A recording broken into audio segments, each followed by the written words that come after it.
Good morning and welcome to episode 68 of Duval Rundown. My name is Gus Logue. Today I'm joined by Hays Carlyon of The Franchi Show, which you can catch from 4 to 6 p.m. each weekday on 1010XL/92.5 FM radio in Jacksonville, Florida. Hays, welcome back to the show. Thanks again for joining me each and every Tuesday. Yeah, sure thing, Gus. Good to see you. Yeah, same goes. Today we're talking about trade candidates, which actually our main Jaguars station or Jaguars show at the radio station called Jaguars Today. I did this topic at some point last week, but I was the one that gave them the idea. And so I wanted to kind of talk about it myself. Wanted to bring on Hays to see what he thinks about top 5 trade candidates entering the 2025 offseason for the Jacksonville Jaguars. Now, to be clear, the NFL is unlike other leagues, and frankly, there's not really a lot of trades in this league, especially relative to other leagues, whether that's the offseason or the in-season. You typically just don't see a lot of player movement via trade. Whenever there's a trade, it's mostly dealing with draft picks. But it's still a fun exercise, especially at the very beginning of the season or the offseason when we're looking at players that could potentially be cut or potentially be traded before free agency begins in a little bit less than a month. So, Hayes, why don't you start us off? Who's the number one player on your list that you think the Jaguars should at least entertain the notion of trading for this offseason? Well, Gus, I'm going to throw you a bit of a curveball here because, and this opens up kind of a different discussion, and I am interested in your 5. I haven't really seen anybody so far be discussed, and really all we've seen is, other than Myles Garrett, who the Jaguars have no chance of getting, Right. And we've seen receivers, a lot of receivers that have been speculated about: Cooper Kupp, Deebo Samuel, Tyreek Hill. I don't really think, trading for a receiver is sort of, at least for those guys, is sort of where this club should be. So I hope I'm not going to disappoint you here. I actually don't see anyone as of now that has been kind of talked about as a potential trade candidate.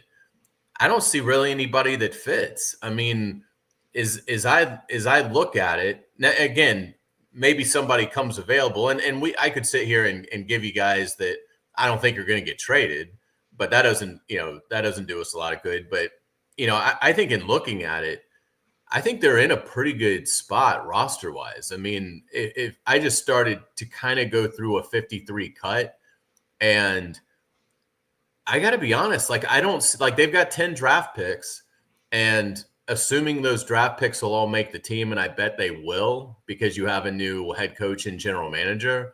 I honestly don't really know that there's that many spots on this roster. Would I like to see them trade for an interior defensive lineman? Yeah, sure. If one was available, or a safety or a second corner, yeah, that might make some sense. And they certainly have the draft capital, particularly usually for these veteran guys. Like if they really were interested in like a Cooper Kupp, a Deebo Samuel, they've certainly got the ammunition. I mean, that could probably get done for one of their 2 fourth-round picks, maybe not even that expensive. So they've got the capital to do it. But as I look at it, I really don't see a fit, I guess is the best way to say it.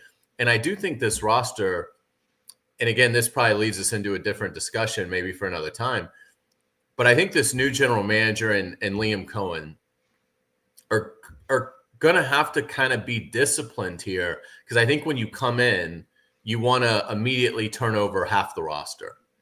And I don't know that that's really what they have to do here. It's almost to me like, as I look at it, you're only losing Brandon Sheriff and Andre Sisco in free agency.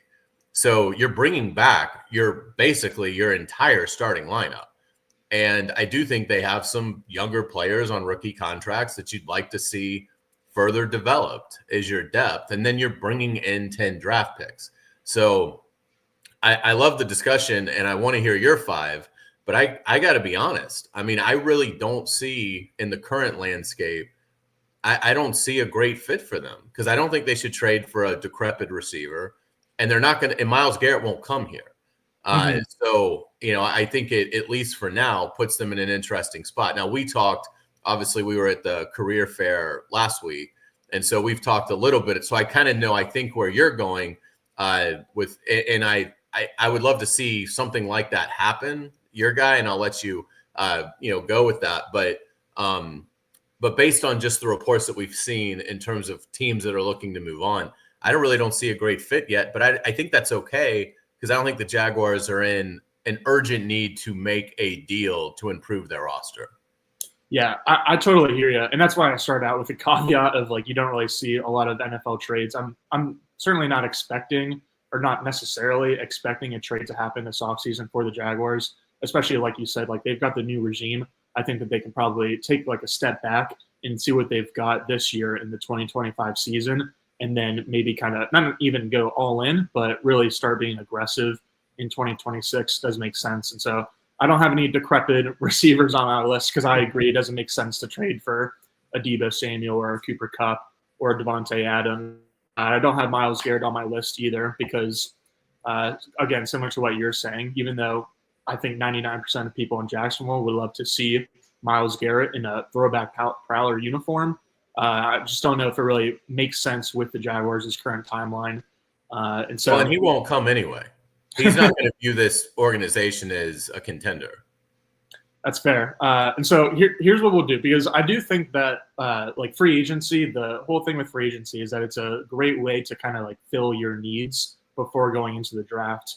Because in the draft, like Trent Baalke kind of had it right, where like you really should go best player available regardless of position. And obviously you want to weigh like positional value too, but you want to be able to go with the best player available rather than feeling like you have to fill needs in the draft. And so I think that the trade landscape is potentially a way for teams to also fill needs similar to free agency. So here's what I'm thinking. The Jaguars still have not named their official general manager. They're still down to 5 finalists. They're going to be doing interviews from Wednesday through Friday. So Hays, how about we say for today only, you're the Jaguars general manager, and I'm going to float 5 trade ideas to you, and you give me like a thumbs up or a thumb down, or you like say, okay, that's actually interesting, maybe I'll look into that, or you say, no, I don't think that makes sense with the vision. Let's rock.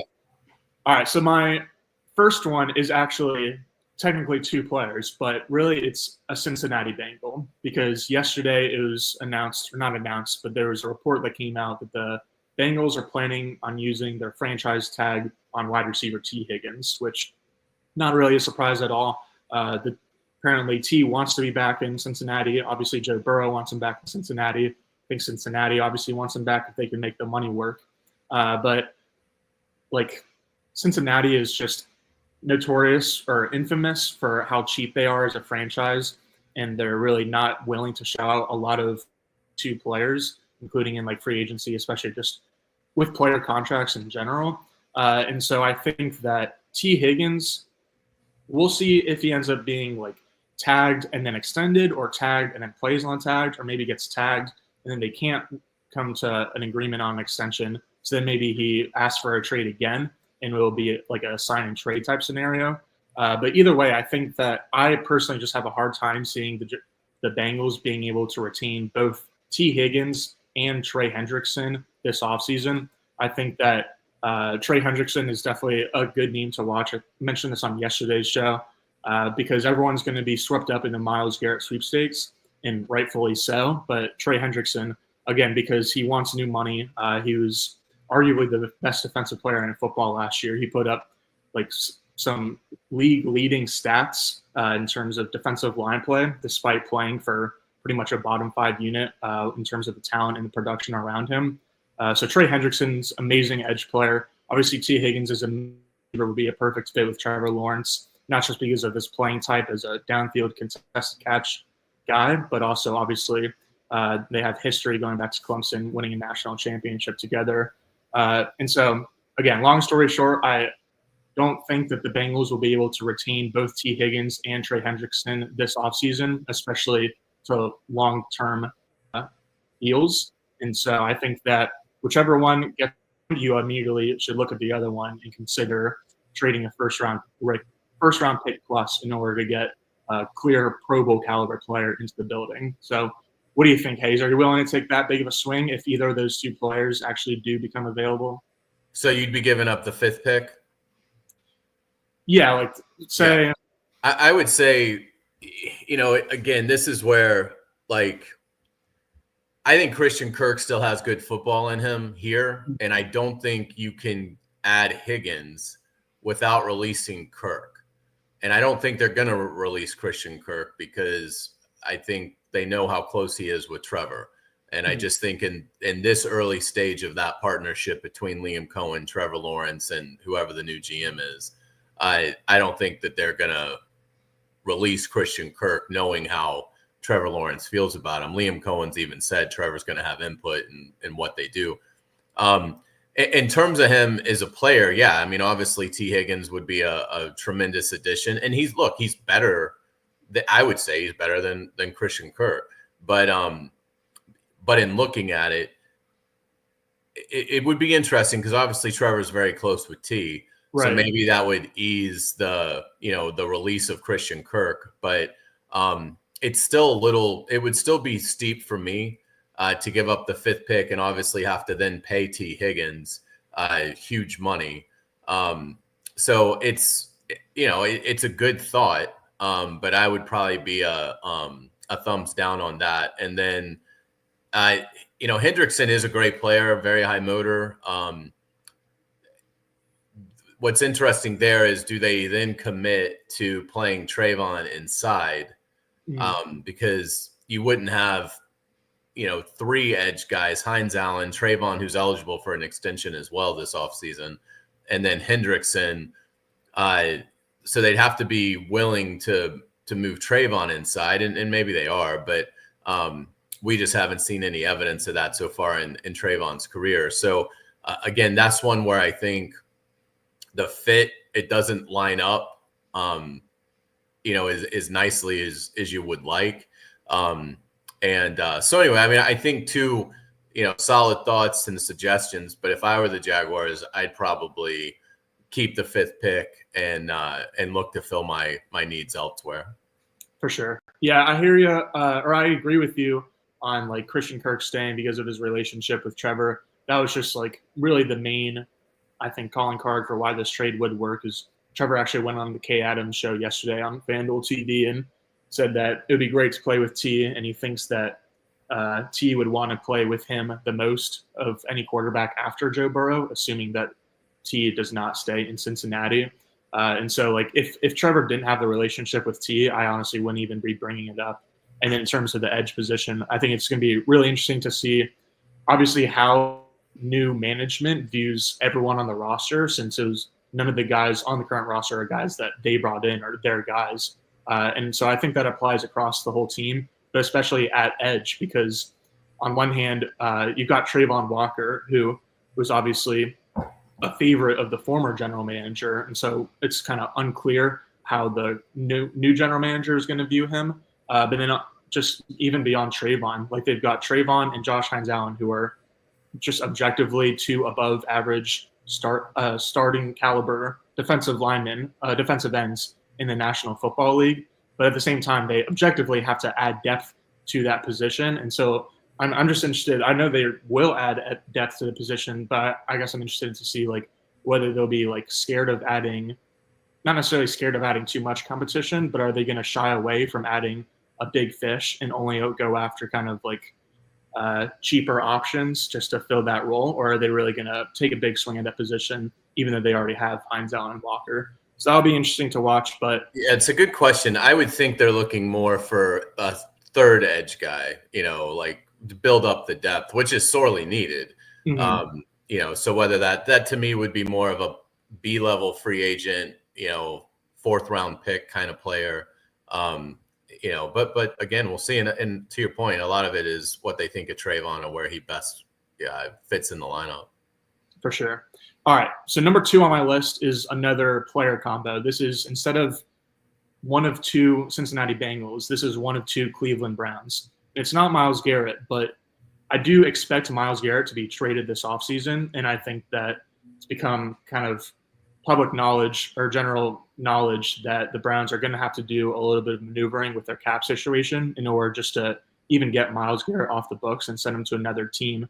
But even if Myles Garrett isn't traded this offseason, I think it would still behoove the Browns to potentially go into not necessarily tank mode, but just rebuilding mode, and maybe get some draft capital for players that you have on the current roster, since their quarterback situation is obviously horrific right now and will be for at least another year or two because of the cap. And so the two Browns players that I have are both cornerbacks, Denzel Ward and Greg Newsome, because, again, I think that cornerback is a relative strength on the roster for the Browns, and I think Martin Emerson could even be thrown in there as well. They have a lot of cornerbacks, and I think that it makes sense to trade at least one of Denzel Ward or Greg Newsome, if not both of them, again, just to kind of like start the rebuilding phase, whether or not you trade Myles Garrett. But I do expect them to trade Myles Garrett. And then for the Jaguars, it will just be filling an immediate need. I think the two biggest needs for the Jaguars going into the offseason is right guard, assuming that Sheriff is not brought back, and then cornerback 2 opposite Tyson Campbell. And they do have Jarian Jones in the slot, but they need a second perimeter cornerback who can start from week 1. And so Denzel Ward or Greg Newsome would be able to do that. Newsome has played a lot more in the slot over his career in Cleveland, but I think he was just kind of like pigeonholed there because they already had Emerson and Ward, and he's got a little bit of a smaller body type. But I actually think that he wants to play outside. He said that publicly in the past, and I think that he'd be able to hold up pretty well. He was in the same draft class as Tyson Campbell. I remember a lot of Jaguars fans really liked the idea of taking Greg Newsome out of, I believe it was Northwestern, and then the Jags ended up taking Tyson Campbell.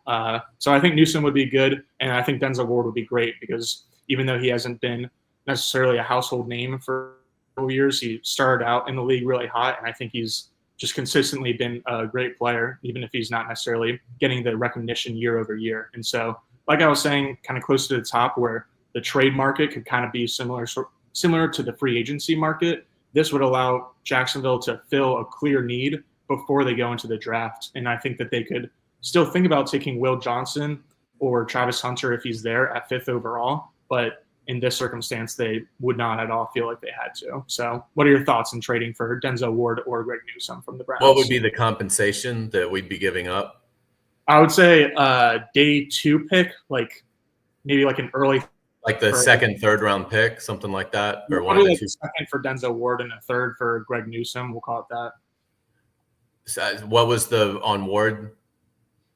A second round pick for Denzel Ward. Second. Okay, so like 30. What would that be? 36. I of the two, I'd probably do the third round selection. I think if you could get it for the second, third round pick, which I believe is 88 overall, then to me that would be the way to go on that. I totally agree. Number 2 corner is a glaring need. And again, I don't know that at 5 it's going to be where they go. So yeah, I would like that. I would like bringing in a veteran if you could do it, and you'd still have your first, second, and your third, which is obviously an early third. Mm-hmm. To map out the trenches and so forth. So yeah, I'd be all for that. I wouldn't want to give up a pick at the top of the second round. I think there'll be a lot of value on the board at that point. So I would hold on to that pick. But yeah, let's get that corner for the 88th pick.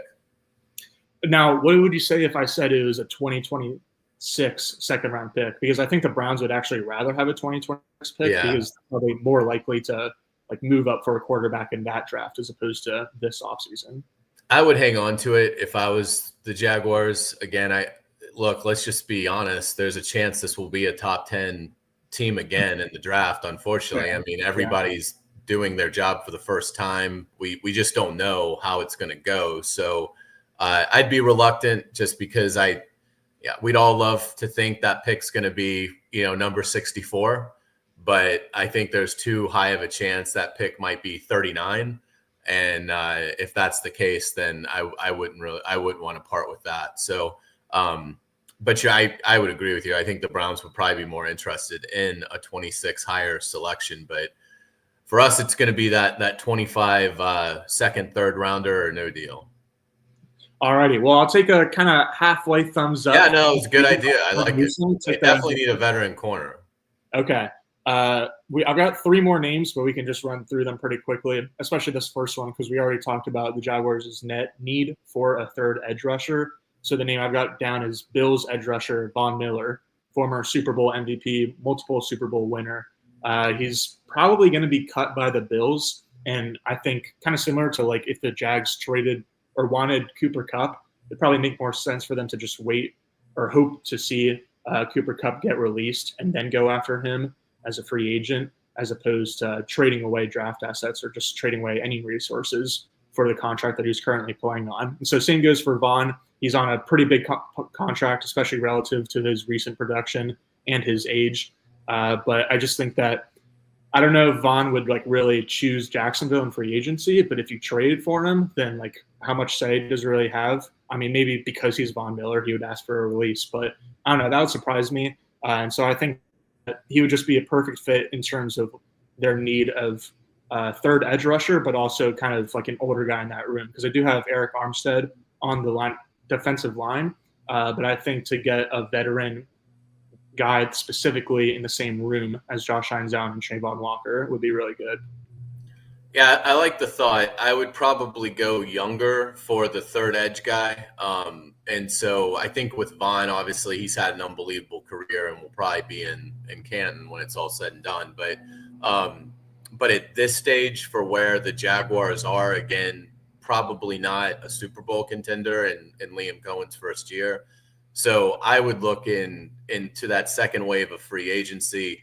Again, it's not a very good class anyway, but I look at like a B-level free agent that you can bring in somebody that's like 26 years old in that range, that potentially you could strike some gold with, or look at just like assuming you didn't make a trade, look at that, one of those 2 third-round picks, one of the 2 fourth-round picks, go get an edge player there to help you. Because my guess is Hines Allen and Trayvon are going to remain on the edge. So, yeah, I mean, Von Miller certainly would be able to teach them a lot. He's got incredible savvy to his game. He's seen everything you can see in terms of offensive tackle play in this league. But if I was the Jaguars, I'd be looking more at a player that can sort of grow over the next 2 or 3 years with the organization. That makes sense. Well, that would be the next player that I have up, Cardinals safety Jalen Thompson. You haven't even gotten to the guy that we talked about last week. I'm shocked by. I thought he was going to be like your number. Okay. Are you saving him? I think he might be my 5th guy. So if he's not my 5th guy, who you're thinking of that you think I'm thinking of. But my number 4 guy is Cardinals safety Jalen Thompson. Frankly, I barely know anything about him, so we don't have to spend a ton of time on him. But what I do know is that he's kind of similar to Andre Sisco in that he was rising young safety. And that he blows a lot of coverages. No, I'm just And then he went from like 9 pass breakups to 3 and 4 interceptions to 0 from 2023 to 2024. And so, again, I think it's similar to Andre Sisco where like he showed real flashes in the past, especially during the 2023 season.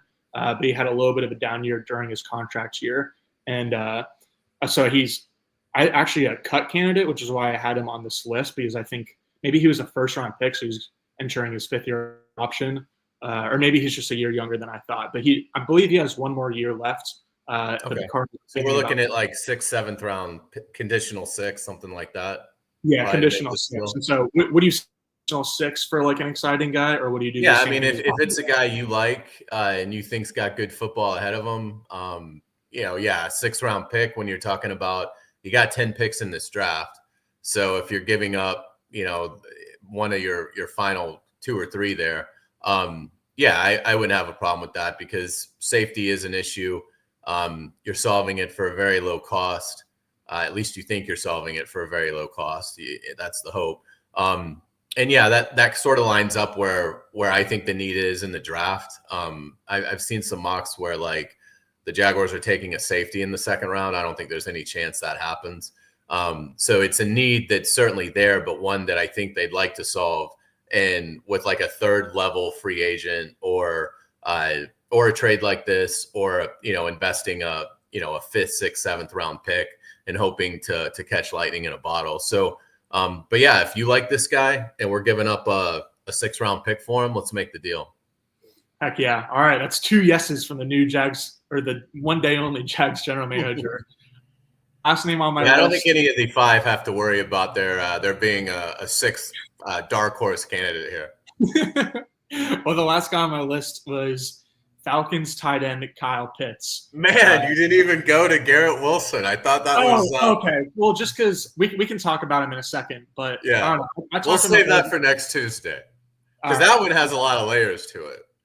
Yeah, I don't know how realistic it truly is, and so I didn't want to put him on my official list. But we can bookmark that and talk about it next Tuesday. I gotcha. But real quick, Kyle Pitts. I just can't quit him. There's definitely some bias there because he's the best player I've ever watched wearing a Gator uniform. Yeah. And I've only been a Gator fan since I started going to the school. So it's not like I really watched a lot of Percy Harvin or anything like that. So don't. Right. No, I'm with you. He was incredible in college. Yeah, he was awesome. And so I can't quit his talent. I think he's been banged up for kind of a couple years now and feels like a guy that could use a fresh start. So truthfully, I don't really know that it makes a lot of sense for Jacksonville. Even if they did cut Evan Engram, they have Brenton Strange. I don't think he should prohibit you from adding to the room in any way. But they've got him, and it's a really strong tight end draft class this year. And so again, it probably doesn't make a lot of sense to trade for Kyle Pitts, unless you're giving up a day 3 pick. I was going to say, I'd be curious to know what the Falcons would want, because there'd obviously be egg on their face trading him because they took him 4th overall in that draft. That sounds right, yeah. So, but obviously he hasn't performed. I mean, he's gotten worse pretty much every year. And I really thought Kirk Cousins would bring the best out in him, and it didn't happen. So yeah, I mean, it would be interesting to see what the Falcons would want. My guess is, to save face, they would want it to be at least a 2nd rounder, which I think it would be really hard to justify for the Jags, to your point, based on the players they already have at the position, because I don't think they're cutting Evan Engram. I mean, that doesn't make sense to me. And you mentioned Brenton Strange did some good things last year. So, it would be interesting. But look, if Atlanta called and wanted – this is one where, if they said, what about a 3rd rounder in 2026, I would look at it, because I do think it's one of those things that the second that people give up on Kyle Pitts, he's going to have 12 touchdowns and 750 yards and a big season. I do think it's in there. I agree with you. I don't know why it hasn't come out yet, but I do think it's in there with Kyle Pitts. So if it was, kind of a bargain thing, and maybe, I know Kyle's not from Florida. I think he's from Pennsylvania. But if he wanted to get closer to, let's say, Florida, get back to closer to being to Gainesville, then yeah, I mean, but it would have to be a sweet deal, for it to make sense for the Jaguars. Totally, yeah. And if Falcons were offering a sweet deal, probably would make more sense for him to go to a landing spot that didn't already have a Pro Bowl tight end on the roster, because I think it would be interesting. Hypothetically, I think that Kyle Pitts could probably do a little bit more for you and just add more versatility than Evan Engram could. But that's a major if because of health and whether he's truly motivated to be a great pro. And there's no questions about that with Evan Engram. I know he did finish the year on injured reserve last year technically, but generally speaking, he's had a clean bill of health and is definitely a very hard worker. So I agree with you there too. Or I don't really think it makes sense to move on from Evan Engram at this point. But that'll do it. That was a lot of fun. Yeah. Hey, thanks as always for joining. I'm looking forward to talking about Garrett Wilson and whatever else we come up with next Tuesday. That sounds great. Yeah, it's Combine week. It'll be a lot of fun. That's right. We'll definitely have plenty of Combine coverage then. Hopefully we'll know who the real Jaguars general manager is at that time. But Hays, thanks for filling in. Feel free to make a hire. Well, thanks for filling in today as the quote-unquote one-day-only Jags channel. Yeah, sure thing. Happy to help. Great to see you guys. Take care. All right. Thanks again, Hays. Thanks to everyone for watching and listening. We'll be back at 9:04 a.m. tomorrow. Really excited. Tomorrow is the rotating national guest day. Arif Hassan from Minnesota Vikings beat coverage. He covers the Vikings for his own Patreon. I don't think it's a Patreon. It's a Substack. That's what it is, called Wide Left Football. And so Arif is one of those people that even though he covers an entirely different football team, I still subscribe to him and read all of his work because he's just that good of a sports journalist. And so really excited to have Arif on tomorrow to talk about Grant Udinski, who's the new Jaguars offense coordinator, came over from the Vikings a few weeks ago. So 4 a.m. tomorrow. See you guys then.